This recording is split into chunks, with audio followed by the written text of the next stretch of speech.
I have some gripes with you, Splatoon 3, and today I wanted to talk about some of those mentioned gripes. Splatoon 3 is a game in a series that I love. The Splatoon series is honestly one of my favorite series of all time.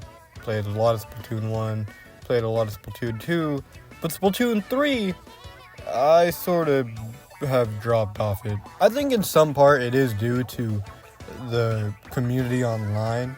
You see, the maps in Splatoon 3 are generally regarded as a lot more smaller since they have a lot less inkable space and are basically all shaped the same way. And I definitely do agree with that, but I think the amount of time it's been brought up online is so damn much. Maybe I was just watching the wrong videos, but it got brought up so much to the point where I'm like, okay, we get it! And it got me kind of pushed away from the game for a while, which I think is a little unfair. As I say, you can like the fandom or you can just like the game, but I think either way I was pushed away from it. But I think that was more so the straw that broke the camel's back, because my issue with Splatoon 3 was more its story. I don't think it's terrible, but I think there are things that, had they had done, could have made it so good, probably best in the series. Because as it stands, I feel like within the story mode, there's a lot of things absent. And I kind of want to talk about that. What is absent and what I would do to make it present, I guess. I don't know. Starting with... So, Splatoon 2's Final Fest, Chaos First Order, and of course, Chaos 1. But did it? So, in the actual main game, outside the single player, there's a bit more chaos in it. I think you could argue it should be a bit more, but there is chaos there. There's no denying that. Even looking at the box art and stuff, look at how there's little scuff marks here compared to Splatoon 2's. That's pretty cool. But when in the single player, you don't really get to see the chaos theme all that much, because the majority of it is in Alterna. What does any of this have to do with chaos or just Splatocalypse or anything? I think Splatoon 2's had the opposite, where it was pretty much only affecting the single player. Here, the Splatfest didn't do a damn thing about the single player. I get that we're in Alternia, it's the last human civilization, so we're kind of focusing on that whole thing. I think Alternia is a really cool idea, but it just lacks any form of chaos to it. Especially because the Splatoon 1 maps are here, and I know I only said I was going to really touch on single player, but I want to throw it in there. The Splatoon 1 maps are here, and they look the exact damn same they did in Splatoon 1. It's not like Nintendo's above changing anything from Splatoon 1. They added Salmon Run in the Incompo's lobby, so they're definitely willing to change some things. I'm just saying, knock a trash can over or something. Put some littering on the ground, like a whole trash. Put a whole trash on the ground. There was a trash on the ground. A whole trash? A whole trash on the ground. A bit more chaotic, I think it'd be cool, and it also would feel a little less small. Because you see, when only Splatsville is the one that noticeably has any chaotic themes, it feels like this place is the only one that even followed the Final Fest. You go to the square and the plaza, and it's the exact same. Did the Final Fest not do anything here? It feels like the only place that changed is Splatsville. And something that Splatoon always prided itself on was the fact that it was a living, breathing world outside of the player. Time passed for us, time passed for them. If things changed, that was that. Here, it doesn't feel like anything changed, because it's the exact same. Nothing did change. It feels like the only place that actually matters is where the player is coincidentally at. But I mean, hey, I got the flip phones. I got the seashell flip phones in the Splatsville, bro. I think that makes up for it. I love flip phones. So this one's a bit of a nitpick, I'm gonna be honest, but I kind of want to talk about this one. So Pearl and Marina, right? They're the ones that did the Final Fest, Chaos and Order, and we don't really get to see them in Splatoon 3. We get to see them in Side Order, but in the main game, we don't get to see them, just at all, because they joined a band and then went on tour, so they're busy doing that thing, and they don't get to see the consequences of, kind of, in a way, their actions. They chose chaos, they chose order. We barely get to see them react to the chaotic world at all. We get a couple lines in side order, but I mean, like, there's really not much here. Side order, it's more about how if order won, according to the developers, which I was really worried about because I didn't want it to become a thing where you could just pay for the other team to win. Thankfully, that's not really what they went in. It's not like this is order winning retcon. But that kind of shows that, like, yeah, this doesn't really have any bearing on the chaos winning plot. I wish I got to see them in the main single player, but I mean, I can't really complain too much. We get to see them in side order. I think Nintendo wants to keep these guys DLC related characters. It's a shame. I'd like to see them in the main game too. We've seen them together with Callie Marie in those live concerts. It'd be cool to see them in the game, you know? Okay, this is my big one, so, you know, strap in. Before Splatoon 3 released, Nintendo put out this picture. And some brain legends found out it says "Save Our Salmons" in it. So obviously, that's pretty cool. And I think it led a lot of people to think, oh, maybe we're hunting them to extinction in Splatoon 2. Maybe Grizz is really making us destroy them all. Maybe the next game will have some big salmonid theme. Still waiting on that salmonid theme. Yeah, so we got Little Buddy with us, right? When I saw this in the trailer, I'm like, okay, yeah, this is gonna be a salmonid story. And it was not a salmonid story. Salmonids are not present in the single player at all. For something that says "Save Our Salmonids," I thought they were gonna be hunted to extinction. Why don't we, like, see that? Or talk about that?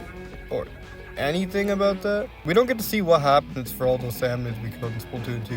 You could say that, oh, but we get to see Mr. Grizz using the golden eggs to, you know, turn the whole world into furries. So I say, that's not what happens when you hunt the salmonids.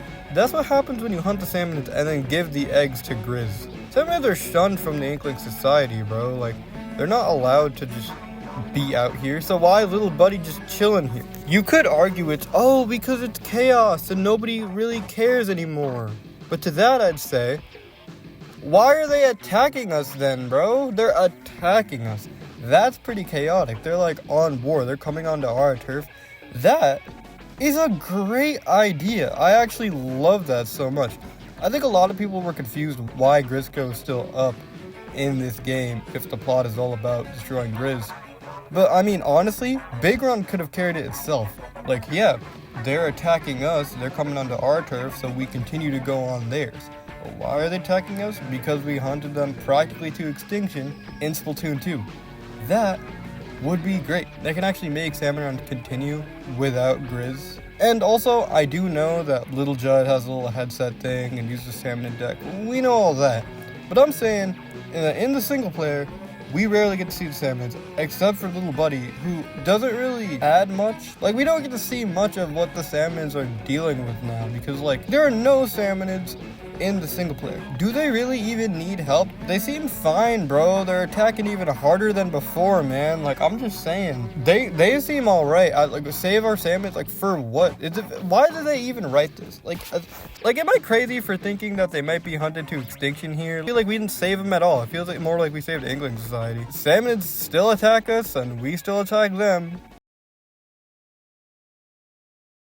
Agent 3 and Agent 4, or I guess Captain 3 now, you know, never annoyed a single person. Captain 3, right? Captain of new Squidbeak Splatoon. The same Squidbeak Splatoon, or the same new Squidbeak Splatoon, that Agent 4 is a part of. So don't you all know each other? Why aren't you here? Why aren't you helping? Why are we the only ones doing work, like, ever in this damn series? Why is it always the new agent that has to do everything? Why don't we call the other ones? Like, I'm just saying, bro. Murray, you know who Agent 4 is. Like, in Octo Expansion, Captain Cuttlefish couldn't call Agent 4 because they didn't know who Agent 4 was. And in Splatoon 2, they couldn't call Agent 3 because they couldn't reach Agent 3. They didn't know where he went. It made sense there to not call the other agents. Here, you guys all know each other. Why do you not, like, help each other out? Like, Agent 4, you're part of the Squidbeak Splatoon, right? So its problems are your problems. And if they're trying to, like, stop Grizz from destroying the world, don't you want to try and stop Grizz from destroying the world? What, are you like a loyal Grizzco employee for? Is that why you're not here? And, like, same goes with, like, Captain 3 here. Like, they just make him like, oh, I hurt my leg, man. Like, fight with us, man. I'm not saying you gotta put like an Octoling AI and have him run around doing the kettles.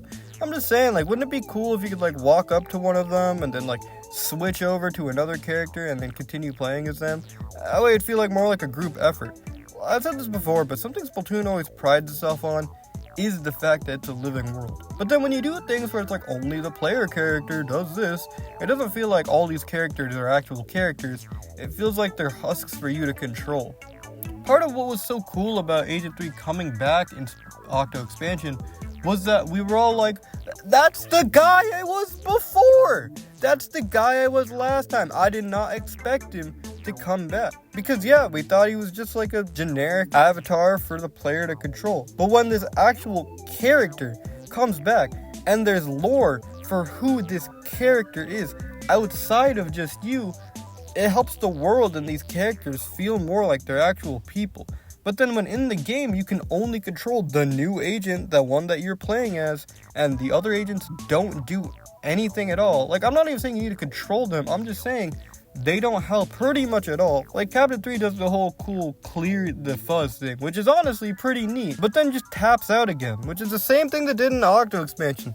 Saves us from the thing, that was a pretty cool moment, but then just taps out. They just get like unconscious. And they also had that really cool battle, so 2 things. Honestly, it's pretty cool what they do in Octo expansion, but I remember even then having the idea of, wouldn't it have been cool if Agent 3 helped us ink the statue? I want like a team up with these agents, because as it stands, they're usually there to help each other out like one time, and then that's it. They're all part of the same team, all part of Squidbeak's platoon. I feel like right now it feels too much like a solo effort as whoever you're playing as. Agent A has the excuse of, oh, maybe they're in the Digiverse right now. If they weren't going through the Digiverse then yeah, Agent 8, you should be here too. Speaking of being here, we barely see DJ Octavio in this game. We see him at the beginning, which, you know, hey, that's a fun little surprise. Usually we don't see it. And we see him at the end, like we always did before. See, Octavio was always the final boss for Splatoon 1 and Splatoon 2. Wasn't an Octo expansion, it makes sense. But we always see him at the end. And Octavio only appears, you guessed it, at the end. So how is this any different than usual? Like, this time he's our ally, which it's very cool, but I wish we got to see more of him on our side, you know? Captain Cuttlefish and Octavio were friends, and now they're not as much. So I would have loved to see if Octavio is standing with the rest of the group, if you could come and talk to him and he could be more present in the story. Because at the end, he comes in and this was cool as hell. So I'm not sure if it would really have the exact same impact if Octavio's kicking around for the whole story. But I think there's more gain from Octavio being there than there is loss from him not being there. They set up this scene perfectly. Captain 3 runs up, holding Captain Cuttlefish in his arms. Captain 3, the person that you played as in the first game, that represents the older you. And behind him stands new Agent 3, the current you. A single tear drops down the Captain's eyes. The reins have truly been passed down to you, Captain. I'm alive again! What? I feel like this could have been the perfect moment to just make everyone so sad and emotional, man. This is supposed to be the Splastastic finale, right? I feel like they honestly would have had nothing to lose had they killed them all. I feel like it would have just really endeared us to the character. I feel like it would have been such a big moment. Show how far this series has come. He's been there since the beginning, man. Every single campaign, Captain Cuttlefish has been there. Like, not in Splatoon 2's, but they were still an Octo expansion. Captain Cuttlefish has been there for a good while. And I think this would have been a big moment, especially paired with if Octavio was along with the ride. But they just didn't do that. I feel like they didn't do it because they didn't want to take a risk with the series, you know? Killing off a beloved character. Which I get, but then why make us think that he's gonna die anyways? In fact, did die and then revived. I don't know, man. I asked some of my friends and they said they wanted the kids to be traumatized. But to that I say, dog, in this game, in the Alterna logs, which are the coolest thing ever. Like, I love that they added the Alterna logs here. So cool. Humanity dies. Humanity, the thing that the supposed kids are, died. So you're saying you can't have cuttlefish die? I don't buy it, man. I feel like they just didn't want to get rid of the beloved character. Which I honestly can't even fully blame them, right? Like, why get rid of him if they don't have a specific reason? But then my question is, why did you even make us think that he was gonna die anyways? I don't know. I guess they wanted an emotional moment, but they wanted to have their cake and eat it too. Me personally, I wouldn't have done that. But what would I have done in this story? How would I have changed it up? Well, I'm glad you asked. Happy to get into it. We start off with the scene of new Agent 3, let's call him Neo, looking for scrap in the desert, when he comes across a small fry, trying to get his attention. Confused, he follows it, most likely to kill him when he leads him to a pile of scrap. Neo, touched by the small fry's help, decides not to kill him and keeps him by his side, dubbing him Little Buddy. Now, you might say that this adds a bit too much lore to this supposedly blank slate self-insert character. But yeah, no, this pretty much is all already in the lore. Neo collecting scrap for his job, that's what he does. That's an established thing, just not in the game. I do to some extent get why. I think a lot of people will say, why are you having external media put some of this stuff in the actual game? Like, there's so much in a bunch of the interviews, and especially High Carl Walker, that just like has so much cool lore tidbits that just aren't in the game. I think to some degree I get it, like to people that aren't gonna go too in depth into the lore, they don't want to be like given all this stuff, but it makes it so it's like people that are more in depth in the lore can go and look for it. But I don't know, man. I feel like a lot of the lore that they do add wouldn't be too much to the point where it's like a lot, you know? Like just throwing in a little, hey, this guy collects scrap, that'd be cool. Anyways, we make it to Splatsville, where Deep Cut says they've been seeing a ton of salmonids around town lately. Since they be getting on our turf, we gotta make sure to take them out. This just sets up the salmonid theme that I feel like is very much absent in the game. This also shows that salmonids aren't really accepted. Yeah, we have all these big runs and stuff, so oh yeah, they're not accepted, but then we just have a Little Buddy. The game should play out pretty much the same from here until we land in Alterna along with Little Buddy, and this time, Octavio. We help Octavio get up and a truce is called. We then meet Callie, Marie, and Captain 3, who we'll be calling Sango. There's a bit of banter between the group and Octavio, where Octavio mentioned that he called a truce with the kid. Callie and Marie mentioned the look in his eyes and that Cuttlefish already enlisted him. So if he's on truce with Octavio, then so are they. Octavio says he needs to find who took his troops, so the team's goals are all set. I thought about making it so that the gang was a bit more hostile to Small Fry, same with Captain Cuttlefish, but I feel like that'd be a little too much. Like, I feel like that kind of really would be hitting him across the head with like the, hey, salmonids they're not in the society, hey, they're not accepted. I feel like that would force it a bit too much. Especially considering that in Octo Expansion, even though Captain Cuttlefish told Agent 3 to attack Agent 8, once Octo Expansion actually starts, Captain Cuttlefish wasn't immediately hostile. So I feel like it's pretty fair to have his granddaughters, and I guess the agent that worked under him, to have very similar things. Not immediately hostile. I also think Octavio wouldn't be immediately hostile, because, well, we'll get into that a little later. The game plays out pretty much the same until we meet Deep Cut. Once we meet Deep Cut, Marie says that there might be some trouble on top of this whole Fuzzy Ooze thing. Maybe they could use an extra hand. So, she contacts Agent 4. Callie then has a flashback saying that she remembers Agent 4, and what did they look like again? This leads to a little customization screen for Agent 4, for the people that didn't play Splatoon 2 and don't have save data for that, just like Captain 3 gets. Once you've played a couple more levels, a cutscene ensues where 4 is seen entering the crater and sees a bunch of salmonids running around. A fight ensues and ends up with a bunch of salmonids jumping down into Alterna. 4 rushes after them and ends up meeting the crew. Upon seeing Small Fry, 4 tries to shoot him, but Neo stops him. Marie then explains that they're on truce, much to 4's confusion. So here I had 4 be a bit more hostile to Small Fry. I think it kind of fits as 4's from the game where Salmon Run all started. Plus, I mean, he was really just fighting them. Once 4 joins up, you're basically able to switch to them whenever you feel like. This kind of gets my issue with the whole the other agents aren't doing anything thing. Because now it's like, no, all the agents are pitching in. I'm not sure what exactly the point in switching to 4 would be. I figured that 4 probably wouldn't use a small fry, and so you could use other subs, but I feel like that might slow down the pace. I'm not exactly sure. My best idea, though, is maybe they get like a couple different specials or a couple different weapons. As you make your way as 4 to the next level, a bunch of salmonids with Octolink tech run into various kettles. Callie says how those pesky salmonids have been causing trouble everywhere lately. Marie asks where they got all that Octolink tech, and Octavio replies how they trade weapons for power eggs. The levels that the salmonids run into are now marked. So this is what I was talking about when I said I'd get back to that earlier. Octavio isn't hostile salmonids because in the external media, we actually find out that the Octarians supply tech to the salmonids in exchange for power eggs. Honestly, this is a really cool detail I always found. The Octolings have been known to be in a power crisis, so getting power eggs makes sense. It's whatever they can get. I think it's really cool that they kind of tied those two together.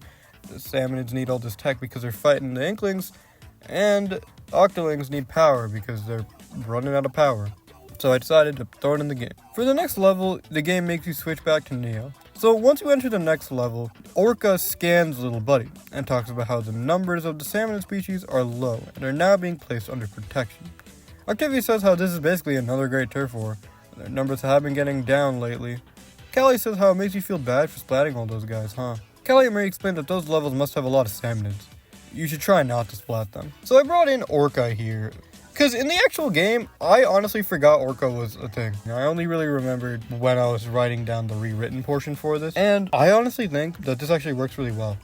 I'll link the video in the description, but there's this really cool theory that I absolutely love. Basically talking about how Orca creators are all gone. I think it would make a lot of sense for Orca to not want the same thing to happen to another species. It should have some good parallels, you know. They really could have done something with the human civilization being extinct and the salmonid civilization being almost extinct. And I think this could really drive that point home. So what does it mean when it says that they're under protection? Well, basically, you know that heavenly light that appears and then just kills you?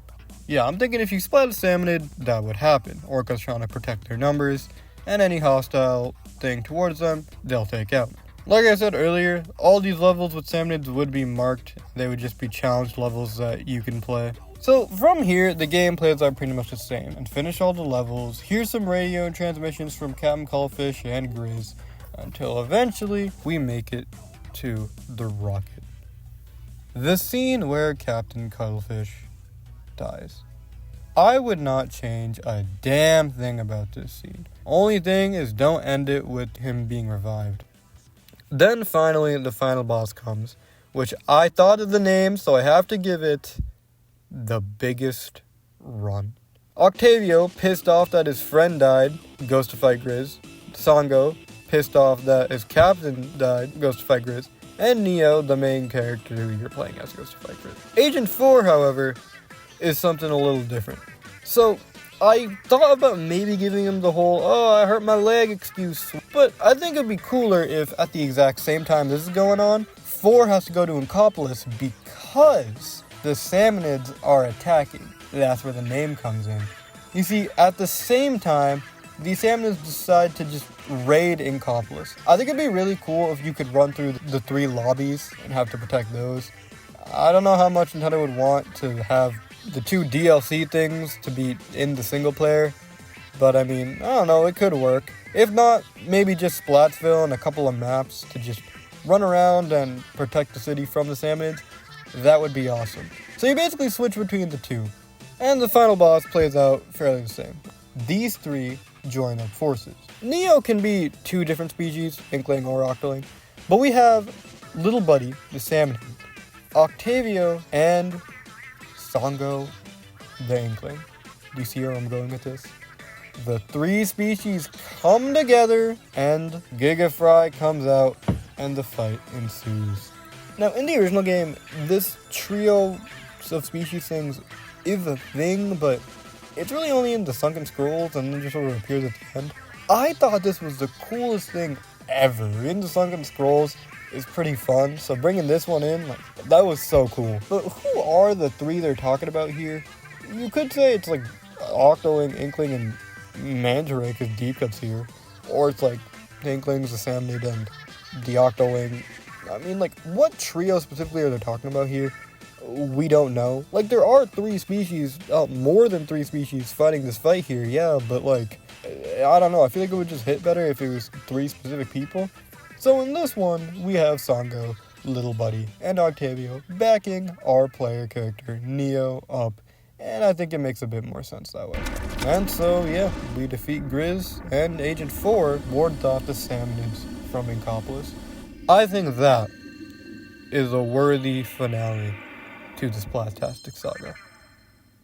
The end of the game should play pretty much the exact same, with the trio returning back to Earth.